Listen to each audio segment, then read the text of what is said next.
कंबर रिपोर्ट काजी न्याज हुसैन। कंबर में वज़ीर आला सिंध जे हुकुम ते सूबाई वज़ीर live stock and fisheries Abdul बारी पिताफ़ी ऐं मुआविन ख़ुसूसी वज़ीर आला सिंध कुलसुम चांडियो जे खुलियल कचहरीअ में अवाम रोडनि रस्तनि गंदगी सिहत जे सहूलतुनि जी खोट तरक़ियाती कमनि जे फ़क़दान ऐं शहर में हलंदड़ मंशियात ऐं अमन अमान समेत मसइलनि जा अंबार लॻाए छॾिया।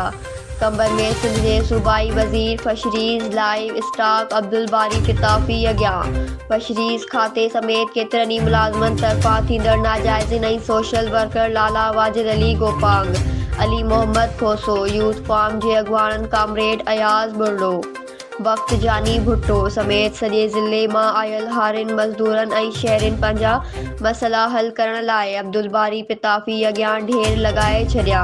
उन मौक़े ते अयाज़ बुर्लो दाहींदे चयो त अॼु असांखे कंबर जो एसएसपी समीर नूर चन्ना, डीएसपी कंबर ऐं एसएचओ सिटी खुली कचहरीअ में ॿुधाइनि त राति जे पेट में चादर ऐं चौदीवारी जो तक़दुस मापाल कंदे घर में घिड़ी यूथ फॉर्म जे अॻुवाण महताब शेख खे खंभे काथे गुम कयो वियो आहे। लाला वाजिद चयो, कंबर जे म्यूनिसिपल कमेटी जा मुलाज़िम घर वेठे पघारूं खणी रहिया आहिनि। शहर गंदगीअ जो ढेर बणिजी वियो आहे।